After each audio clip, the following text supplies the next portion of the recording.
السلام علیکم dear students, I hope you all are fine. ہم لوگ چیپٹر نمبر 8 اسٹارٹ کر چکے ہیں اپنے ریگولر کلاسز میں۔ 7 کمپلیٹ ہو چکا ہے، ایکسرسائز بھی، کوشچن آنسرس اور نوٹ بک ایکسرسائز بھی۔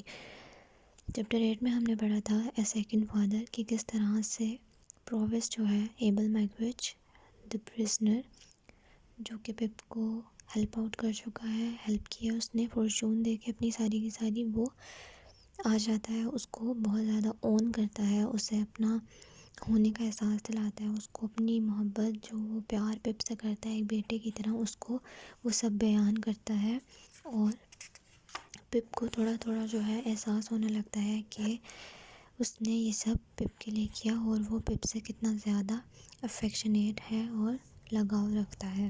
اس کے بعد ایبل میگوچ کی ہیپینس، مطلب وہ پپ کو دیکھ کے کس طرح سے خوش ہوتا ہے کہ وہ اتنا بڑا آدمی بن گیا ہے، اتنا اچھا پڑھ لکھ گیا ہے، اور اس نے جتنی فارچون، جتنی دولت اس کو دی گئی ہے اس کا برا استعمال نہیں کیا، اچھے طریقے سے اس کو یوٹیلائز کیا ہے، اور اب وہ بہتر آدمی بن رہا ہے۔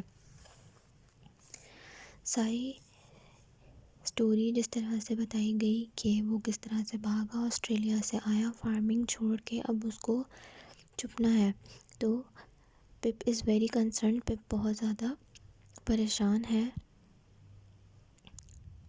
اور چاہتا ہے کہ وہ کسی نہ کسی طرح اس کو بچا سکے۔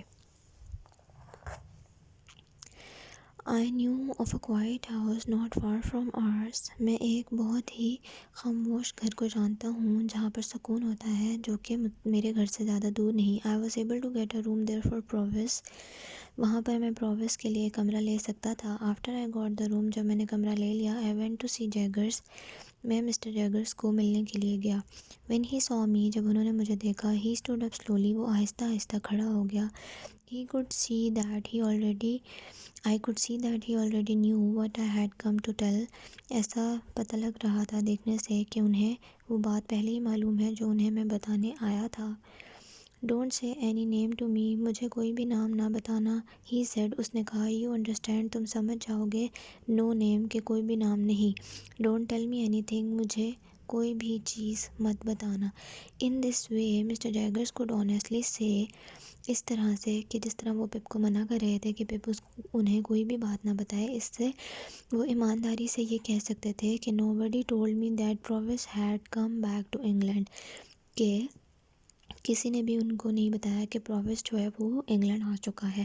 اگر تو پپ انہیں بتا دیتا اور وہ جا کے کورٹ میں اپنی جو ہولی بک ہے اس پہ ہاتھ رکھ کر جھوٹ بولتے، تو یہ چیز جو ہے، یہ سن جو ہے، یہ گناہ وہ نہیں کرنا چاہتے تھے، اسی لیے انہوں نے کہا کہ تم مت مجھے بتاؤ، تاکہ مجھے جھوٹ نہ بولنا پڑے اور میں ایمانداری سے کہہ سکوں کہ مجھے کسی نے کچھ بھی نہیں بتایا پرووس کے بارے میں۔ This was important as Mr. Jaggers was a lawyer۔ یہ بہت ضروری تھا کیونکہ مسٹر جیگرز جو ہیں وہ ایک وکیل تھے۔ If somebody told him about Provis، اگر ان کو پرووس کے بارے میں کوئی بھی بتائے گا، he would have to report it to the police۔ ان کی یہ ڈیوٹی ہے کہ وہ اس کو پولیس کو رپورٹ کریں۔ اگر وہ جھوٹ بولیں یا چھپائیں، وہ فراڈ کریں گے، اسی لیے وہ اگر اپنے پروفیشن کے ساتھ سچے ہیں تو وہ لازماً بتائیں گے پولیس کو۔ whether he knew or not was another matter۔ وہ جانتے ہیں یا نہیں یہ ایک الگ معاملہ تھا، لیکن ان کو کسی نے بتایا یا نہیں یہ ایک الگ معاملہ تھا۔ Mr. Jaggers، I want to make certain that what he told me is true۔ میں یہ بات کنفرم کرنا چاہتا ہوں، یقین دہانی میری کروا دیں کہ جو بھی کچھ مجھے پرووس نے بتایا ہے کیا وہ درست ہے۔ اب پپ کو بہت زیادہ کیوروسٹی ہو رہی ہے کہ کیا واقعی یہ سارا جو فارچون ہے وہ کیا اسی نے دیا ہے، اور کیا وہ واقعی پپ کو اتنا پسند کرتا ہے۔ It's quite true. یہ بالکل ٹھیک ہے، ہی ریپلائڈ۔ اس نے جواب دیا۔ But I always thought that my expectations would come from miss Havisham. مجھے ہمیشہ یہ لگا کہ مس ہیویشم سے تمام تر میری امیدیں ہیں۔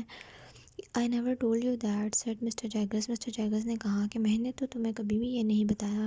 My last hopes were ended۔ میری آخری امید بھی ختم ہو چکی تھی۔ I had nothing more to ask۔ اب میرے پاس اور بھی مزید کچھ بھی نہیں تھا پوچھنے کو۔ I left Mr. Jaggers and went back to Provis۔ میں مسٹر جیگرز سے ملنے کے بعد واپس پرووس کے پاس چلا گیا۔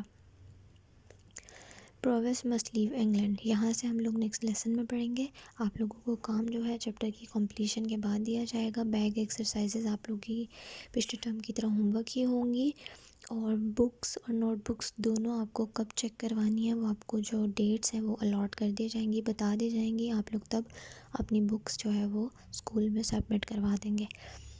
Red the lesson. Thank you very much. Take care of yourselves. اور اپنی نوٹ بکس کمپلیٹ رکھیں تاکہ کبھی بھی آپ کو چیکنگ کے لیے دینے آنا پڑے تو کسی قسم کی مشکل نہ ہو. اور کوئی بھی لیسن جو ہے وہ ریوائز نہیں کروایا جائے گا، کوئی بھی پکچرز دوبارہ نہیں بھیجی جائیں گی. آپ اپنے گروپ میں سے اکارڈنگلی اور سیکوینسلی اپنی فوٹوز جو ہیں وہ ڈاؤن لوڈ کریں اور وہاں سے کام نوٹ ڈاؤن کریں.